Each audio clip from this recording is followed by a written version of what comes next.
Ibland händer det. Ibland får du möjlighet att prata med en av de där människorna som när han kommer in i ett rum får resten av rummet att stanna upp. Som när han pratar får människor att verkligen stanna till och lyssna. Ibland får du möjligheten att prata, att sitta ner tillsammans med en sån människa och vara det enda fokuset för deras uppmärksamhet. Ja, jag låter som en jävla fanboy när jag pratar om Daryl Davis. Vet du varför? För att jag är det.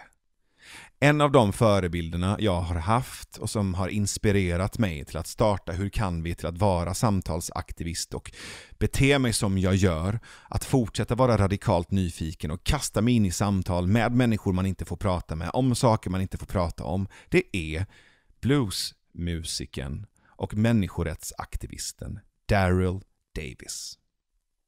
Första gången jag hörde talas om Daryl Davis var på ett TED-talk. Du kan gå in på ted.com för att lära känna Daryls berättelse lite mer. Sen så ledde det TED-talket in mig på, lite som en trailer som leder in till en långfilm, dokumentären där Daryl berättar om sin historia. Accidental Courtesy. Där han pratar om och berättar om hur det var att växa upp som svart man i USA. Som svart musiker i USA, att turnera runt med andra musiker och hela tiden bli påpekad som svart, hela tiden bli uppmärksammad för din hudfärg och också ifrågasatt vad du har lärt dig att spela på det där sättet. Så där spelar ju vita artister och hela tiden får påminna om var de vita artisterna hämtade sin inspiration och blev så bra på att sjunga, dansa, spela piano och gitarr. Daryl Davis är, ursäkta min göteborgska, en man med många strängar på sin lyra. Inte bara att han kan spela, han är också en av de modigaste samtalsaktivister jag har träffat.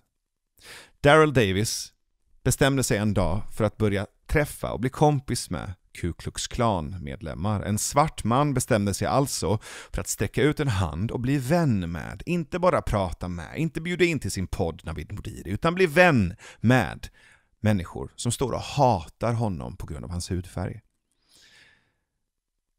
Från och med första gången han träffade en Ku Klux Klan-medlem till idag har Daryl Davis blivit kompis med över 30 Ku Klux Klan-medlemmar och fått dem att hänga av sina kåpor. Det vill säga att lämna in sina rockar och sluta vara med i den här organisationen. Det har han gjort genom att prata med människor. Det har han gjort genom att visa kärlek och medmänsklighet. Det har han gjort genom att vissa gånger bli tydlig och sann och rak och säga ifrån när han tycker att de har fel. Men inte att avfärda människan bara för att åsikten skaver. Det för mig är en sann samtalsaktivist. När jag fick möjligheten att prata med Daryl Davis så blev jag såklart superglad.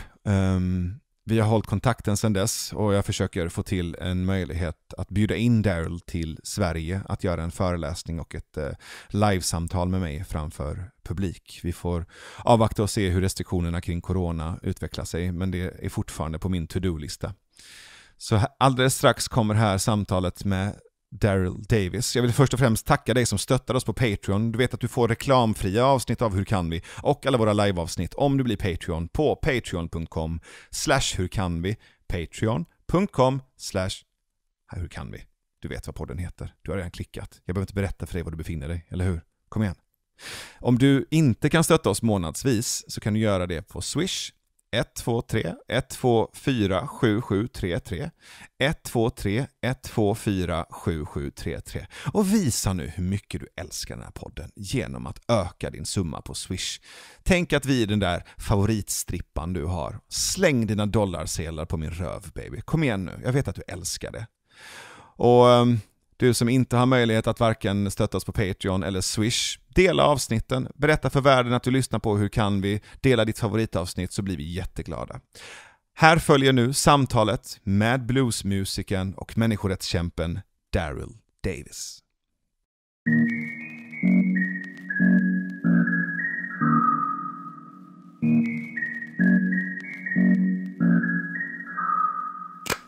So what I'm really curious about is First of all, would you call yourself an anti-racist? Yes, I would call myself an anti-racist. I'm opposed to racist points of view and those who proliferate them. You know, I try to educate people so that there's only, first of all, there's only one race. You know, race is basically a man-made construct. There's Right. human race. You and I are the same race. You and everybody else and I are the same race. So there's only one race. So to be a racist is to be against yourself, to be against humanity at the end of the day. So yes, I'm definitely an anti-racist. I'm a pro-harmony person, so that all the different people who belong to this one race can get along. So the reason I'm asking you that is that I've been thinking about that myself for a few years, because people ask me the same question, right? Right. And today I would say no. Actually, I'm not racist, obviously, but I prefer not to call myself anti-racist for the same reason. I don't call myself atheist, because atheism doesn't build any churches. It's not for something. It's not pro anything. It's just anti, right? Anti is against. Yeah. So that was why I was curious about, because I bet you've given these kind of topics a lot of thought, and I was wondering how you think about that. And I don't just want to jump into the topic of anti-racism or racism, because I don't want to assume that everyone that is listening right now knows your story, and it's an amazing story as well. And I believe it started in a bar after a gig in the same year I was born, 1983, right? Yes, that's correct. The story didn't start there, but the bar incident happened there, yes. So where did it start? Take it from the top. Okay, take it from the top. Mm-hmm. I'm 61 years old. I was born in 1958. And 3 years later, I started traveling overseas in 1961.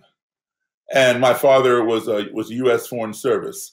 And, so we were a U.S., an American diplomatic family serving in the American embassy abroad, many different countries. You go to a country, you're there for 2 years, and then at the end of your 2-year assignment, you return back home here to the States. You're here for a few months, maybe a year, and then you get reassigned to another country abroad. So every 2 years, we'd come home for a little while and then get reassigned to another country. Now, when I started, kindergarten, elementary school, my overseas, my classes were filled with kids from all over the world. Every embassy in those countries, all of their children, we all went to the same school. So if you opened the door to my classroom and looked in, you would say, this looks like a United Nations of little children, because that's exactly what it was. My classmates were Nigerian, Egyptian, French, Italian, German, Japanese, Russian, Swedish. Whoever had an embassy in those countries, all of their kids went to the same school. That's what I grew up around. So at that young age, I'm taking all that in. There was no difference. We all were kids. That was the norm to me. The term multicultural did not even exist back then. In fact, I remember when the term first came out, it was multi-cultural. Now it's all one word. It was the norm to me. But when I would return home, back here to my own country, the United States, I was either in all Black schools or Black and white schools, meaning the still segregated school or the newly integrated school. And there was not the amount of diversity in my classroom that I had overseas or that we have today. It was just Black kids or Black and white kids. Maybe one Asian, perhaps, or maybe one Hispanic, but that was it. Today, you walk into a city classroom, people from all over, like I had it when I was overseas back in the 60s.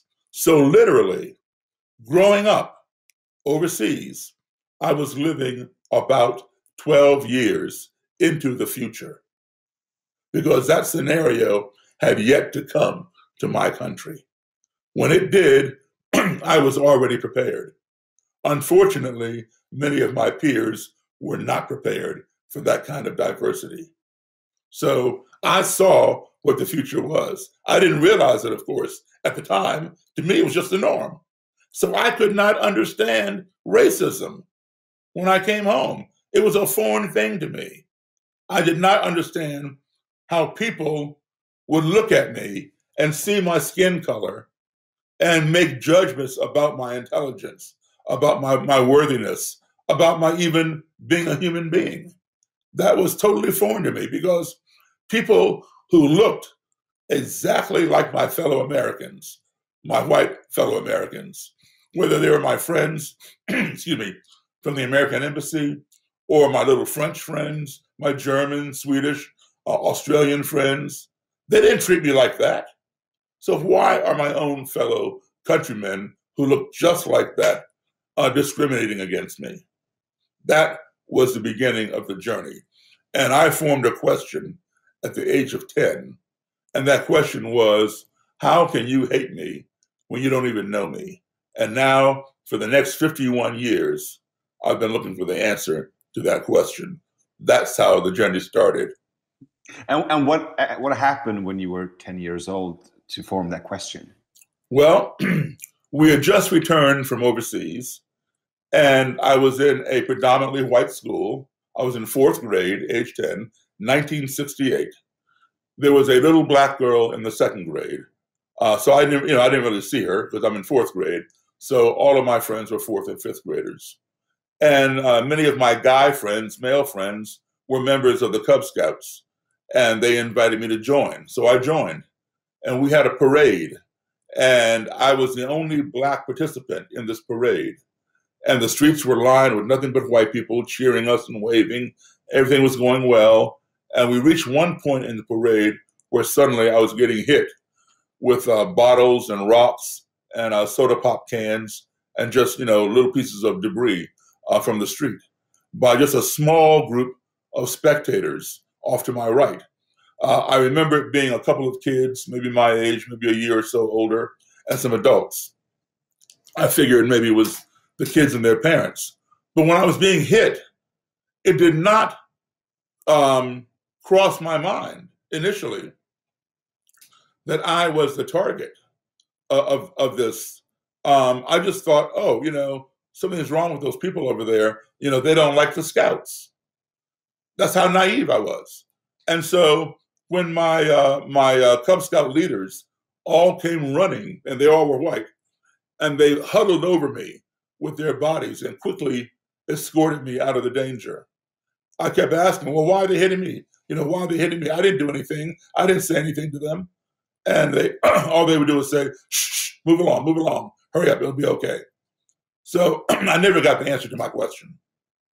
And when I returned home, my mother and father, who were not there, were cleaning me up and asking me, how did you fall down and get all scraped up?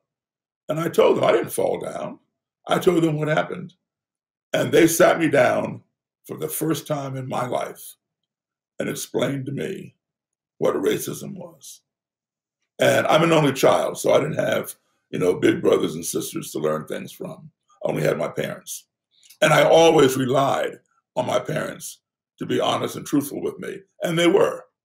But on this day, when they told me why this was happening to me, I did not believe them. I literally thought my parents were lying to me because my 10-year-old brain could not comprehend the idea that someone who had never seen me, who had never spoken to me, who knew nothing about me, would want to hurt me for no other reason than the color of my skin. It just absolutely made no sense, given all the experience I had had prior to this with white people. White people, from the embassy, white people from all over the world. So the idea that my skin color upset white people was foreign to me. And I didn't know why they were lying to me, but they were definitely lying. And then about a month and a half later, that same year, April the 4th, 1968, Martin Luther King was assassinated. and every major city in this country burned to the ground with violence and destruction, all in the name of this new word that I learned about a month and a half ago called racism. So now I understood that my parents had not lied to me. This thing called racism does exist, but why? Why does it exist? Why do people hate somebody all because of their skin color? It still did not make any sense. So now I accepted the phenomenon, but I wanted to find out the reason, the science behind it. So I formed a question in my mind at the age of 10. How can you hate me when you don't even know me? Now, pause 1 second. I'm going to get something to drink, so my voice will open up again. For sure.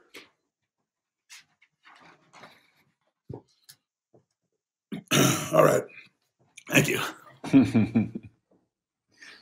Too much singing the blues, yeah? I'm telling you what.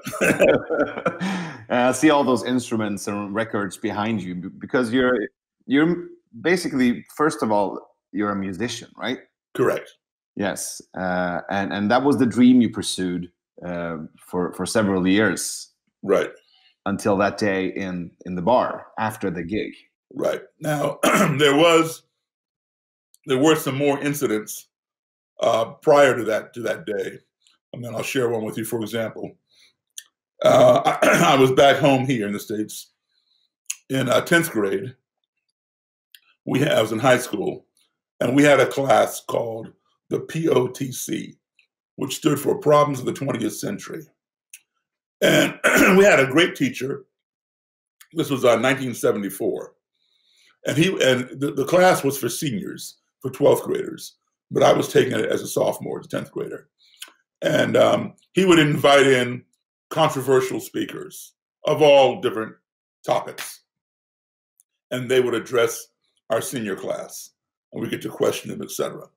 So on this day, he had the head of the American Nazi Party come to our class. Now, oh, wow. Yeah. Now, you could never get away with that today.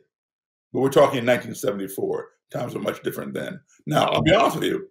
I'm glad he did it. And I think today they should do the same thing. You know? Because this imagine the Twitter feed after that. Yeah. that would be really difficult to accomplish in this climate today. Right. So now let me give you a little background on that. The American Nazi Party was formed about 30 minutes from where I'm sitting right now, right over the Potomac River in Arlington, Virginia. Washington, D.C., Maryland, and Virginia, we all meet together. And was formed by a fellow named George Lincoln Rockwell, who was a big proponent of the ideology of Adolf Hitler. And he formed the American Nazi Party. Later on, as a kid, I would have one of his daughters as a school teacher. Now, she abhorred her father, disowned him, everything. No love there. Anyway, George Lincoln Rockwell was, like I said, a strong supporter of Hitler. And he used to fight with Martin Luther King all the time. Well, he was murdered by one of his own American Nazis. He got into an argument with the guy out on the sidewalk as he came out of a dry cleaner's, a laundromat or something. And so his right-hand guy, Matt Cole, took over the organization. So Matt Cole and his right-hand guy, Martin Kerr, came to my school this day in 1974. And they stood in front of the classroom and espoused all these views of white supremacy. And Matt Cole pointed at me and another black guy in the room and said, "We're going to ship you back to Africa." Oh, shit. Yeah. And they took his finger and went like this, a big sweeping motion, said, "And all you Jews out there, you're going to Israel. You're going back to Israel." Wow. Now, I was 15. And I just sat there looking at this guy like, what on earth is this man talking about? I didn't say anything. My generation, we were raised to have respect for your elders as figures of authority. Whether you agree with them or not, you were to respect them. Were you encouraged to challenge his ideas? Oh yeah, absolutely. Yeah. But my upbringing kind of, mitigated that. And so I just sat there looking at him. And later that day, I was standing in the hallway by my locker, and I was the only one in the hallway, and these guys were leaving, so they had to walk past me. So I turned around, I looked at them, and they paused right in front of me. They didn't say anything to me, but they glared and sneered at me, and then they started laughing, and they went on down the hall and out the door. Okay, that is what prompted me to really start to research this stuff. I began buying every book I could find on Black supremacy, on white supremacy, on anti-Semitism, on the Ku Klux Klan, on the Nazis in Germany, on the neo-Nazis over here. I want to find out, where does that ideology come from? I know you're not born with it. So where do you acquire it? Where is it going? How can it be addressed? Now, I have a vast library on this, and I've read every book. All the books talked about it, but none of the books explained why. Why? So my question was not answered. Now, let's skip ahead 8 years.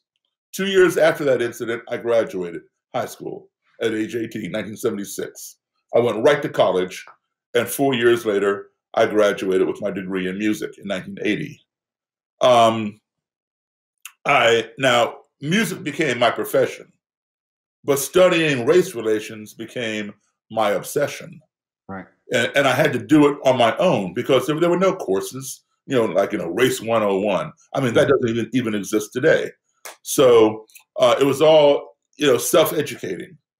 And I found out about an American Nazi Party rally that was going to take place in front of the White House, right across the street in Lafayette Park. Lafayette Park, anytime you go there, 24/7, 365 days a year, there's somebody protesting something. Okay, nuclear weapons, abortion, whatever. Somebody's always there, facing the White House. And so anyway, this Nazi rally demonstration was going to be a silent, unpublicized rally. They were going to come there and just stand. And nobody knew about it. It was unpublicized, not even the police. So had people known about it, they would have stormed the place. So I managed to find out about it. And I went down there. And back then, you could drive your car up and down Pennsylvania Avenue in front of the White House. Today, you cannot do that. Only law enforcement vehicles can drive. You can walk, but you can't drive. So back then, you could. So I went down there, I parked my car, kind of catty corner to the White House, and I waited. 12 noon was the time they were coming.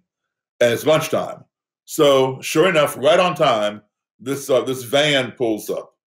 And about maybe 13, 15 of these American Nazis get out. Now, there was nothing that indicated that they were members of the American Nazi Party. There were no Gestapo uniforms, no swastikas, SS insignias, nothing. They all had on dark black suits. And there was Matt Cole and Martin Kerr, the same two guys who came to my high school 8 years ago, right? You never forget the face of somebody who tells you they're going to ship you somewhere, whether you like it or not. Or if you don't leave voluntarily, you will be exterminated. That's what they told one of the guys in my classroom who asked, what happens if they don't go? So Matt Cole got everybody lined up in a row facing the White House. And people like walking by on the sidewalk, not paying any attention because they don't know who they are. Except for me, I know who they are. So once they're all lined up, I got out of my car. I walked over there because now I feel like I have to confront Matt Cole. I did not confront him 8 years ago because of my upbringing. He was my elder. I'm a child. I'm 15 years old. At that time, he was probably in his 40s. So now I felt the need to confront him. Yes, he was still my elder, but I'm an adult now. I'm 2 years out of college. I'm 24 years old. So instead of it being child to adult, it's now adult to adult. So I felt more at ease confronting him. So I walked right up to him and I said, Matt Cole, He jumped back like, oh my God, what's happening? You know, like some black guy is talking to him. And he says, do I know you? And I said, well, you spoke at my high school. And he looked at me, he goes, what high school would that be? I told him, he goes, oh, yes, yes, yes, I remember you. That was a long time ago. I remember you. How can I help you? And I said, I said, it was 8 years ago. I said, do you recall what you told me? He nodded, he goes, yes, I recall. What can I do for you? I said, well, I'm still here. And he says, well, I can see that. Well, how can I help you? I said, you can tell me just who the hell gives you the authority to make permanent travel arrangements for me. And he says, well, what's your name? I said, Daryl Davis. He put out his hand, he shook my hand, and he held my hand in his hand with his right hand, and he took his left finger and pointed it in my face. And he says, Mr. Davis, you have to understand one thing. It is in the interest of your race, the black race, to be a strong race. And you cannot be a strong race unless you are a pure race. And you cannot be a pure race if you are miscegenating with other races. It is in the interest of my race, the Aryan race, to also be a strong race. My race is committing genocide by miscegenating with mud races such as yours. We are becoming a mongrel race. So anybody who was not Aryan, or white, he calls whites Aryans, who was not Aryan, is a mud race. So he's concerned that his race is losing ground through miscegenation. And he went on telling me all this stuff. I wasn't there to beat him up or anything like that. I was there to learn from him. Not that I agreed with him, but I wanted to learn where the ideology comes from. So I thanked him, shook his hand again, and I left. And then that summer, I don't know, in August or whatever, they had their national recruitment rally. The American Nazi Party did. So they had Nazis from all over the country coming. And they chose Washington, D.C. to have their rally, their recruitment rally. This was publicized for 3 months in advance. People wrote letters saying, do not give them a permit, so forth and so on, but you have to give them a permit. You know, they have the right to assembly, they have the right to freedom of speech, all that kind of stuff. So people came from, protesters came from Baltimore, Philadelphia, New York, Richmond, all over the area. And a lot of them came with baseball bats and chains and bricks. I mean, they came to fight. Well, the police had the Nazis protected. My secretary and I went down there, and a full-scale riot broke out. You know, people trying to attack the Nazis, the police trying to protect them, etc. So police cars got turned over, the windows got broken out, buildings got set on fire. I saw that whole thing firsthand right there.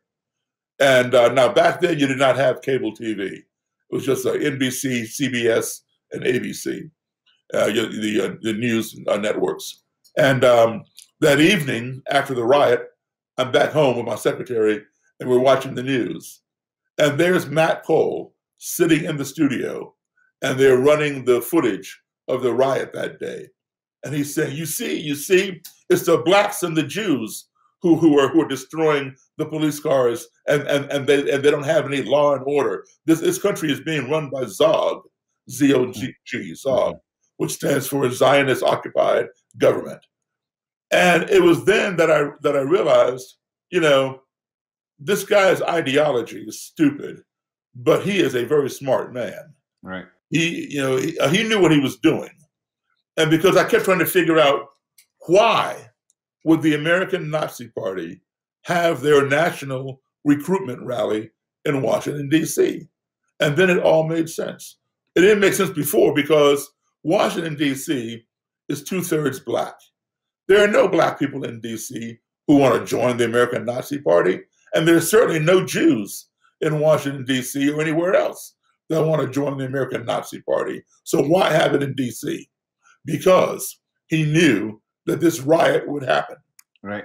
And then he would have official TV news footage of blacks and Jews, you know, destroying the place. I mean, that strategy is still working. That media logic is still playing out. It's the same thing, but only worse. Right? That's when I first saw it. Yeah. And then he would take that footage to the Pacific Northwest and say, you see what's happening in our nation's capital? You know, the Jews and the blacks are taking over. Come join us. We'll take our country back. On and on and on, right? Yeah. So I then learned, that strategy.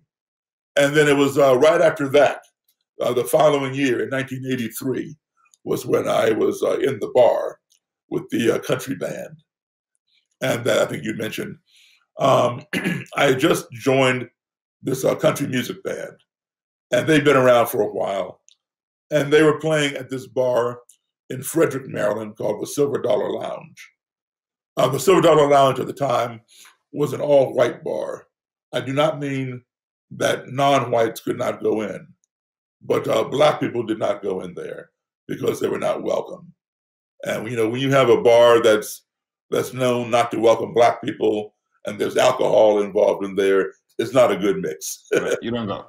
Right. So anyway, the band had played there before, all-white country band. I'm the only black guy in the band. Well, it was my first time in there.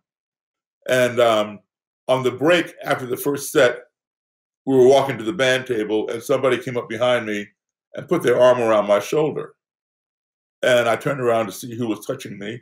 And this white gentleman says, I really like your all's music. I said, thank you. I appreciate that. And I shook his hand. And he said, this was the first time he'd seen me.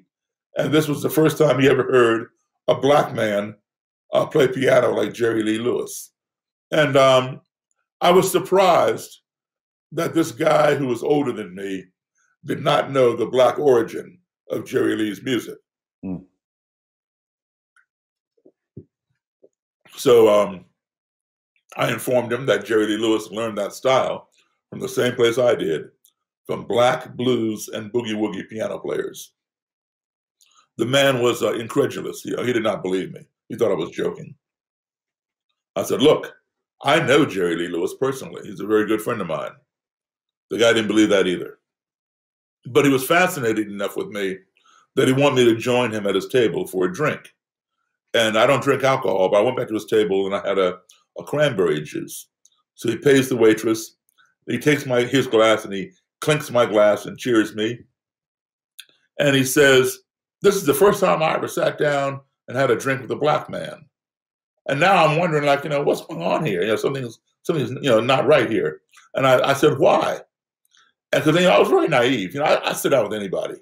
And I could not imagine this man, as old as he was, had never sat down with a black man before. I mean, where's he been, And so I said, why?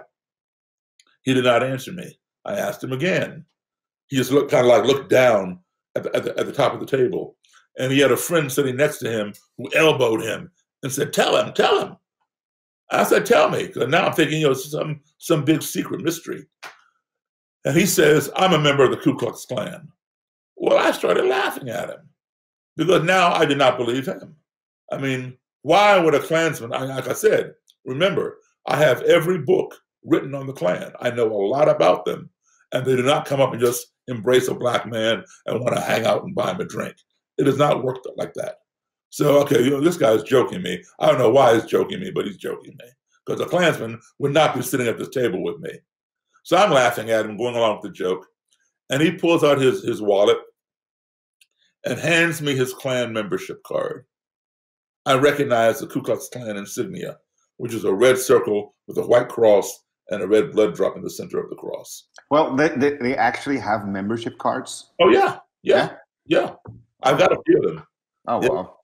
So, not that I'm a member, but anyway, I recognize it and I stop laughing because it's for real. Mm. And I give it back to him.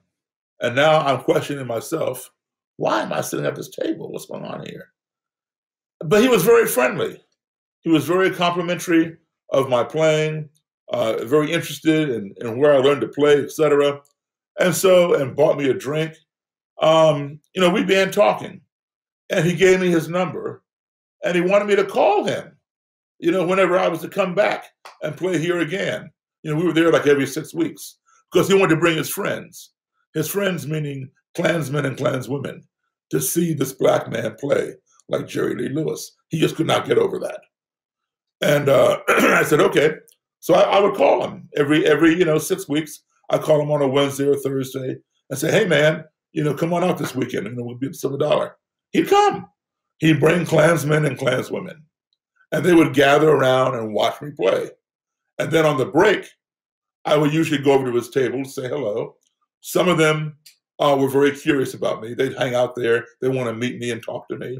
Others, they would see me coming. They'd get up and take off, go to some other part of the room. They want to watch me, but not deal with me. So, that's okay. So that went on for a few more months. And then I quit that band. I went back to playing rock and roll and blues and R&B and whatever else was going on in 1984. So I lost track of the guy. And then my mother passed away. And because, I was going to keep on doing my research. I wanted to write a book, etc.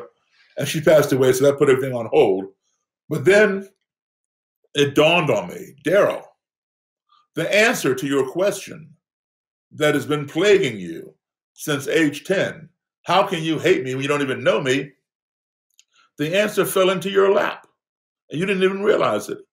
Who better to ask that question of than someone who would go so far as to join an organization that has over 100-year history of practicing hating people who do not look like them and who do not believe as they believe. You need to get back in contact with that Klansman and get him to connect you with the Klan leader and so forth and so on, and then write your book, interview all these Klan people, go up north, go down south, start right here in Maryland, go to the Midwest, go to the West, interview different Klan people, and you'll have your answer and put it in the book. That's how that journey started. Was there any doubt at any given moment? Was there any doubt in your mind that were you afraid? Were you thinking I might not be? I shouldn't be doing this.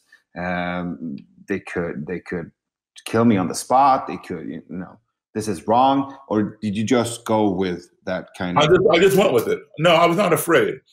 And people find that interesting, and some people don't believe me, but it's true. I was not afraid. And why? I don't know the real answer, but I would speculate it's because of my upbringing. I'd been around so many different people and cultures all over the world as a child that I just viewed the Klan as another culture.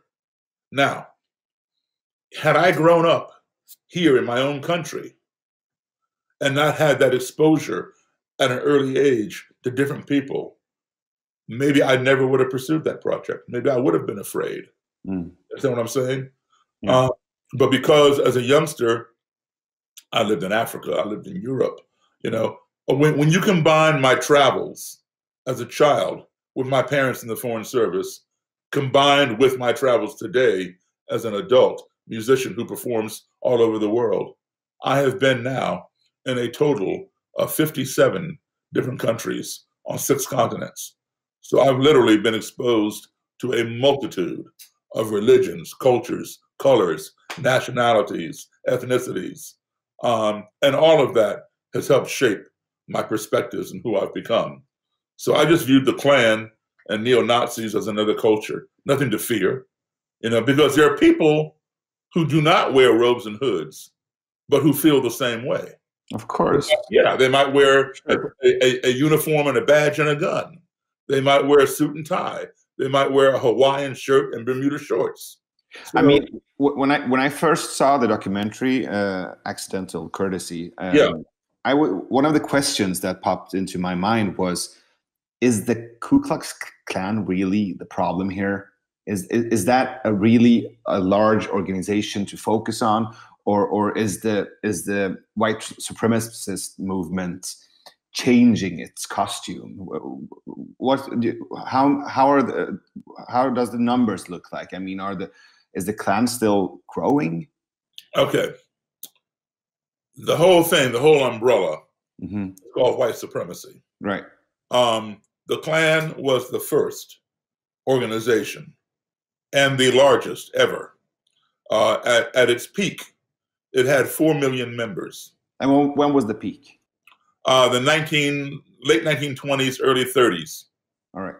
Okay, they had 4 million members, and then it came down. But it was formed in 1865. So now it's been around for 155 years. The term and out of the Klan were born splinter groups and different organizations, different white supremacist organizations. But the Klan was the root, the foundation that gave birth to these other ones. The Klan itself today is not growing by leaps and bounds, but there are a lot more groups of different variety with the same ideology. Right. Okay. Now, when it first started out, the ideology was called white supremacy. I'm a white supremacist. I believe in white supremacy. All right. Well, so do I. Okay, so sign me up. So now I'm a member of this Klan group. It grew and grew. And then it became very, very violent, extremely violent. That it got so violent that the U.S. Congress had to pass laws. And in 1871, the U.S. Congress passed what were called the Ku Klux Klan Acts of 1871. And that drove the Klan underground. And then it was born again or revitalized in 1915. There was a movie called Birth of a Nation. And then it exploded. And that's when it really got its large membership. Now, again, here comes the violence. So people began dropping out. There were plenty of white people who did not like Black people, who did not like Jewish people, but they did not want to murder them. They did not want to participate in these atrocities, either for moral reasons or for legal reasons.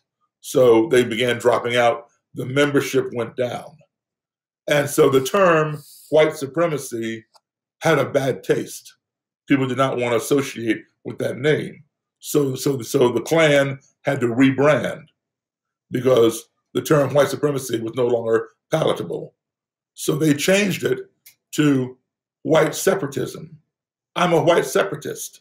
I don't hate Black people. I don't hate Jewish people. They can have their own neighborhood, their own schools, their own workplaces, their own whatever, and we should be able to have ours. That way we don't mix. Oh yeah, I like that idea. I don't want to kill Black people. I don't hate them, but I don't want my kids marrying them. Yeah, I'm a white separatist. Sign me up. So now they rejoin the Klan and the membership grows, right? Mm. White separatism, that's the key. It's just a change of rhetorics, right? Yeah. No change of ideology, just change of name, all right? So the more people you get in there, the more idiots you get in there, and the violence comes back, all right? People start dropping off again. They start bombing churches, lynching people, so people began dropping out. Membership goes down. So now white supremacy, white separatism are bad words. I don't like Black people. I don't like Jews, but I don't want to be associated with being known as a white separatist or white supremacist. It's bad for my reputation. So they changed the name. Again, white nationalist. I'm a nationalist. I love my country, and I'm white. So I'm a white nationalist. Yeah, I like that idea. Sign me up. It grows again. Here comes the violence. Membership goes down. So now they come up with a new name. The current name is alt-right. But, there's a cliche, a saying, that a rose by any other name is still a rose. White supremacy by any other name is still white supremacy. You can call it white separatism. You can call it white nationalism. You can call it the alt-right. It's still the same thing. If you love your country, you're a patriot, you're a nationalist. So why do you have to define your color? Should I be a Black nationalist? Should I be a white nationalist? Why not just be a nationalist? You love your country. But when you put that word white in front of it, it says something. It does. And I mean, so watching the documentary, seeing you meeting with all these men and women from the KKK, mostly men. I mean, connected to the work that me and my friends do here in Sweden, I get hopeful. I get really inspired. I mean, the documentary is just, you know, filling me with a lot of energy. But there's this one scene that makes me so sad, and I lose all hope. Can you guess which one? Oh, I know. Because I intentionally wanted that scene. No, you only saw 8 minutes. Okay, that scene went on for just over an hour. Yeah, and it almost came to physical violence. I mean, it's the only part of the story. I mean, the only part of the documentary when I see you lose your face, when I see you actually getting angry, and you're sitting down with people who hate you and don't want you in their country. But it's when you meet your peers or potential peers where it all blows up. Well, correction. I was not getting angry. I was very disappointed. Right, but something changes. So just to set the scene for the listeners, can you just tell us what happened? Okay. Yeah.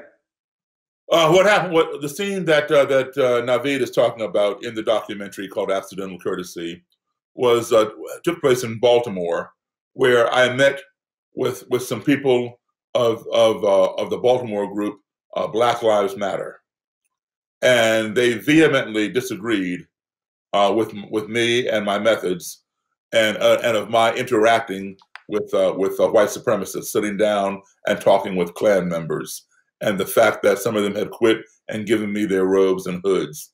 That was just very, very foreign to them. They did not believe that a white supremacist could change, and that I was selling out.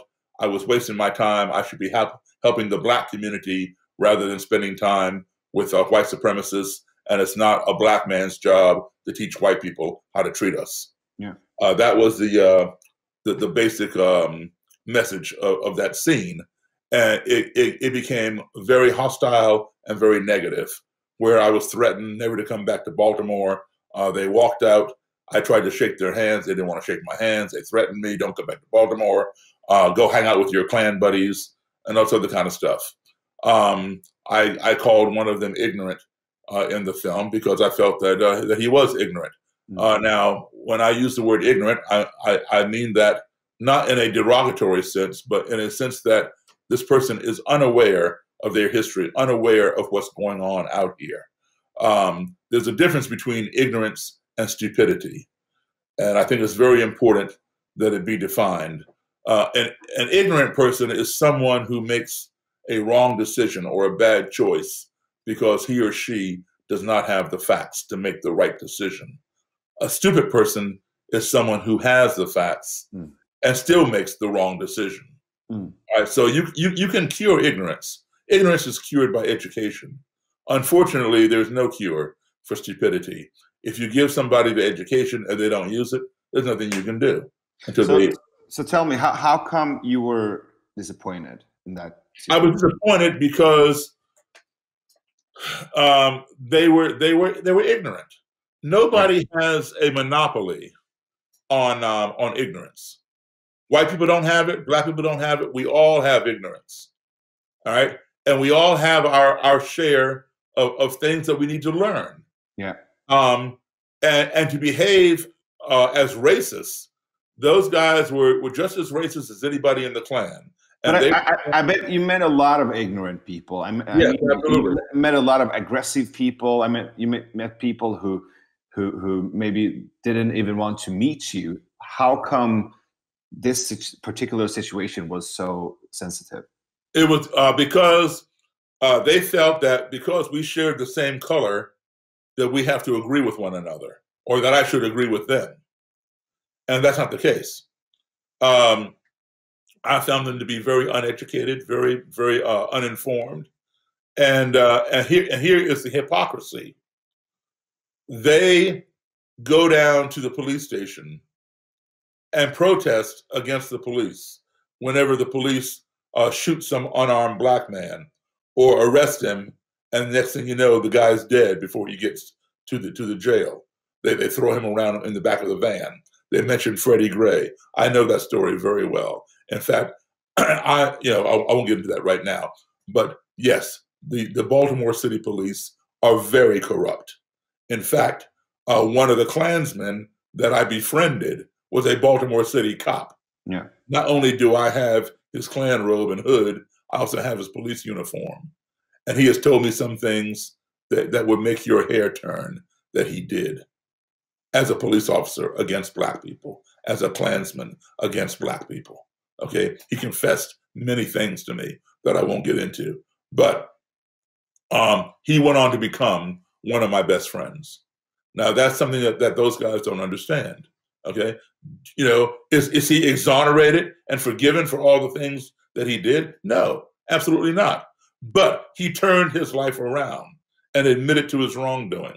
That is very important. People can change. If you have no hope for that people can change, then why do you march up and down the street carrying signs and saying no justice, no peace? Why do you protest in front of the police department unless you hope things can change? If you have no hope. So then when somebody does change, you say, no, I don't believe it. It's hypocrisy. And furthermore, the reason why you were there protesting by the police department and protesting the police is because you want to teach the police how to treat Black people. Because we are being mistreated. I agree with that 100%. And those cops need to be taught how to treat people. Well, so how do you say to me, I shouldn't be teaching Klansmen how to treat Black people, but yet you're going to go teach police how to do it? What's the difference? And you got Klan on the police force. There's the hypocrisy right there. So you believe that anyone can change, right? I believe, yes. I believe that anyone can change, but I believe that there will be people who will never change. I'm not so naive as to think everybody's going to change. There will be people, Black and white or whatever else, who will go to their grave being hateful, violent, and racist. There is no change in them whatsoever. But if somebody of that ideology is willing to sit down and have a conversation with you, there is the opportunity to plant a seed. And hopefully, as you nourish that seed, change is occurring. And I have proven that can work. I have the physical evidence and the people to prove it. Now, do you believe that those three men that you met in Baltimore, those three members of the Black Lives Matter movement, do you believe that they can change their opinion about you as well? Well, here's what happened. About a year later, they reached out to me. And they said, hey, because they've been seeing me in the media, whatever. And they said, hey, let's get together and talk. And we got together, we had dinner together. And we hit it off pretty well. And we agreed to do some work together. So we bonded through dialogue, etc. And then just a couple months ago, I've gotten together with one of the guys in the movement, and it did not go very well. It went right back to that scene. The same guy. The same guy. Yeah. And one of them, the older guy. Yeah. And it went right back to that scene in the bar. He just did not understand. He just could not accept it because he's so immersed in his own ignorance and does not want to see progress. When progress hits him, he's in denial of it, which is very, very unfortunate. We all have work to do. That's why it was important for me to have that scene in the movie to show racism is a multifaceted problem in this country. We have to not only fight them, but fight amongst ourselves to get on the same page and address this. There is no one way to address racism. There are many facets to it, and each one has to be addressed. We all have to work together. They have to do what they have to do to combat racism. I have to do what I have to do, and somebody else has to do what they have to do. But we all have to work together. We all want the same result. And it's important that we each do our job and coordinate with each other. because they are as important as I am to the cause. And that other person is as important as I am and they are to the cause. All right. So it's, to me, it's like, let me give you an example. Mm-hmm. If your next door neighbor is having a fight with his wife, and you hear pots and pans flying and yelling and screaming, you call the police. Yeah. So usually 2 uniform officers are going to show up, and they're going to knock on the door. They're going to go in. One officer is going to take the wife to the kitchen. Other officers will take the husband to the bedroom or whatever, and they're going to get the stories, and then they're going to compare them, and then they're going to tell them, hey, look, you all need to calm down.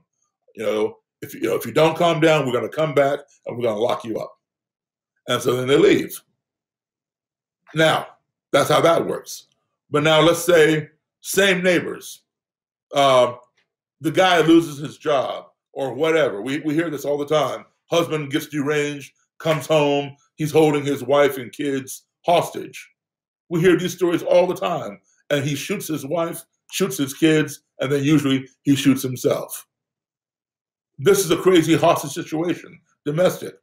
So now the police are called. But it's not just those 2 uniform officers who come. They come, but they don't go to the front door, because now you got a very dangerous situation.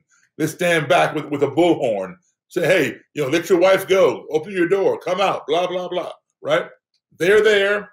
There's also another division of the police department that's there. It's called the SWAT Team. Right. And they come, they're at your front door, they're at your back door, they're at your side window trying to look in.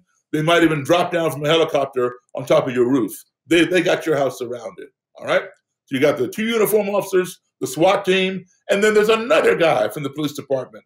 He's there. He's on the telephone trying to call you and trying to talk to you, hey, let one of your children go. Let 2 of them go. The hostage negotiator, right? Yeah. Each one of them has a job to do. And it's a different job, but they all are coordinating with each other. Right. If the 2 uniform guys can get you to come out with the bullhorn, everybody goes with that.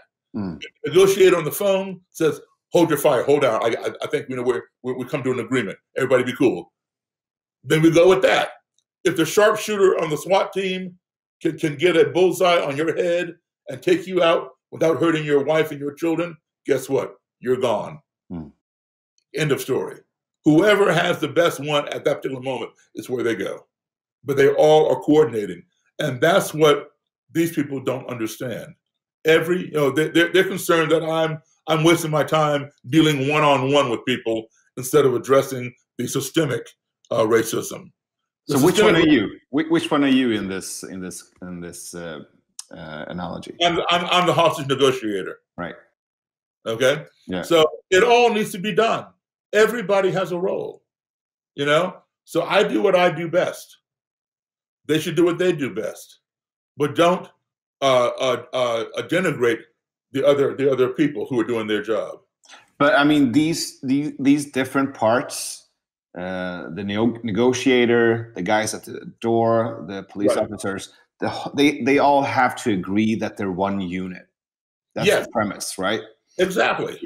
I mean, if one identifies as a firefighter and one as a cop, we have a problem. Right. Right. So that's the basic premise. I mean, I've been through the same situation. I know exactly what you mean. So and being the negotiator is a more of an abstract, preemptive, like it's another kind of task. Exactly. But it was important to show, because a lot of white people, and I don't mean this to be insulting or anything like that, but I'm just stating the facts. A lot of white people seem to think that that Black people all think alike, we all vote alike, we all know each other, we all even look alike. Some of them think that, but and that we have these leaders. Well, your Black leaders say blah blah blah. I don't have a Black leader. I mean, what if I say, your white leader says such and such? Well, people say, well, who's my white leader? Well, who's my Black leader? Right. They think that every Black person listens to Al Sharpton, or every Black person listens to Jesse Jackson, or every Black person voted for Obama. You know, black people are as individual as white people. So it was important to show that racism is a bigger problem than we realize. It's not just white people who disagree, it's also black people. So I want to show that in the film as well. So how many Klan members have quit because of you until today? I would say just over 200. 200? Oh, wow. Yes. You don't have 200 robes in your garage? No, I don't have 200 robes. Today I have probably about 54, 52 robes and hoods, but I have a ton of other stuff. I have Klan flags, belt buckles, certificates, applications, all kinds of things associated with the Klan, not just robes and hoods. And are you still adding yes, I am. cards to your collection? I just got one about a couple weeks ago. Okay, right. And do you have like a final chapter? Is there like an end game to this? When are you satisfied? No, there's no. I mean, I foresee the end of racism one day. It probably won't be in my time or your time, you know, but it will end one day. And hopefully, you know, well, I know I've made a small dent. For sure. But, you know, is it going to end, you know, with me? Am I the end all? No, absolutely not. And, you know, a lot of the criticism I get is because of my unconventional method. Well, guess what? The KKK and this stuff has been around since 1865. Conventional methods have not worked. But guess what? Mine is working. It may be a little slow, but at least it's working. Right. So, you know, anytime you do something that is new, that is not the status quo, you are subject to a lot of criticism. You know, Copernicus, for example, we here on Earth, we Earthlings, with our egos, thought that we were the center of the universe, right, and the sun revolved around us. And Copernicus said no. The astronomer, he said no. The Earth revolves around the sun, and so did Galileo. And he was put in prison for saying that. I know. He was called a heretic, crazy. Yeah. Well, guess what? He was right. Okay. Now, somebody who I don't respect, Christopher Columbus, he said the Earth was round. Everybody else said it was flat, but he was right. So he got a lot of criticism. He's going to fall off the horizon, you know, with his ships. But he was right. Now, he didn't discover America, as far as I'm concerned, and he was not a good person, as far as I'm concerned. But his theory was right. So whenever you do something that goes against the majority, you are subject to a lot of criticism, and that's where I am right now. But that's okay. I mean, maybe not everyone can have the courage to befriend Klan members, but if you could give just a piece of advice to our listeners, what's something that anyone could do to help this train moving? Okay. Very, very simple. There's nothing complex about what I do. I find that in this country, we spend way too much time talking about the other person, or talking at the other person, or talking past the other person. Why don't we just spend a few minutes talking with the other person? And that can open up a lot of doors and a lot of answers to a lot of unanswered questions and expose a lot of untruths. Because at the end of the day, everybody wants the same thing. People want to be loved. They want to be respected. You know, they want for their family like you want for your family. And that can be achieved a lot quicker if we work together rather than work against one another. Daryl, I'm so happy we actually made this conversation happen. So I really appreciate you taking the time. I know you have a busy schedule, so I'm going to let you go. My pleasure. Let's consider this part one. Yeah, for sure. I love to talk more, brother. I mean, we're in the same line of work. We're trying to create this dent here in Sweden and Scandinavia. I know you're still moving strong, so I'll support you in any way I can. I appreciate that. Thank you. And if you're in the neighborhood, I mean, if you're in Europe or in Scandinavia, we'd love to have you. Before. Yeah. I've been to Stockholm, and I would love to come back sometime. We would love to have you. Okay. And just before we end the conversation, we always ask our guests to recommend someone they would like to hear on the podcast. So who would you want us to invite to have a conversation with? Okay. Well, you remember in the movie, Jeff Scoop. He was the head of the National Socialist Movement, the largest neo-Nazi organization. Right. He and I were having the conversation in the bar. We talked about music. And, Elvis Presley and Chuck Berry and Black people who invented peanut butter and all that, right? Yeah. Guess what? He has left. He has left the movement, and he and I are good friends, and I'm sure he'd be very happy to come on here and speak with you. And if you like, I will give you or give him your email, connect you guys, and take it I will from love that for sure. Yes, please do. Okay. Yeah, that would be an amazing guest to have on the podcast. I would love that. Okay. I've had several ex-Nazis and people who were previously engaged in the white supremacist movement here in Sweden on the Swedish podcast. So I would love to have his perspective on that. Okay, sounds good. I'll hook it up. Thank you so much. Thank you. To all the listeners, go and see Accidental Courtesy and also watch Daryl's. You had 4 TED Talks, right? I've seen 2. Yeah, 4 TED Talks. I've seen 2 of them. Brilliant. Okay. Very You inspirational. remember which ones you saw? I saw you had a locker behind you, and I believe Okay, you had that was one of the Naperville. Yeah.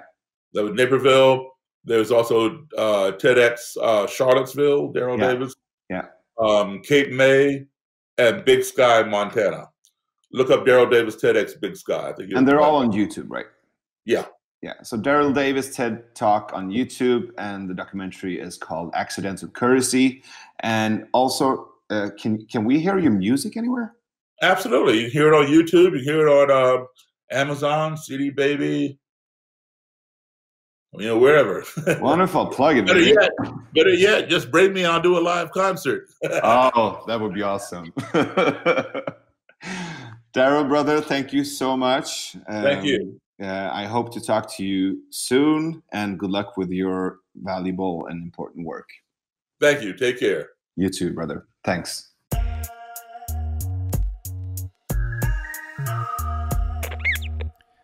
Och det var alltså samtalet mellan mig, Navid Modiri och Daryl Davis du hörde här i Hur kan vi? Samtalet fortsätter som vanligt på Hur kan vi eftersnack på Facebook. Vad tyckte du? Vad tänkte du? Vad kände du? Vad upplevde du? Vad blev du triggad av? Blev du kränkt, kompis? Gå in och dela med dig bland många andra samtalsaktivister på Hur kan vi eftersnack på Facebook. Vill du ha de här avsnitten utan reklam? Jag tänkte väl att det var lite skönare. Vill du också ha tillgång till alla våra live-events? Eller hur? Det vore nice. Och en massa andra förmåner. Det hittar du på patreon.com/hurkanvi. Du kan också stötta oss på Swish. Numret är 123 124 7733. 123 124 7733. Vi älskar alla våra lyssnare lika mycket, men du som swishar och stöttar oss på Patreon, vi tycker om det lite mer. Ja, man får ha favoriter, för att det här är Hur kan vi? Jag heter Navid Modiri. Samtalet fortsätter.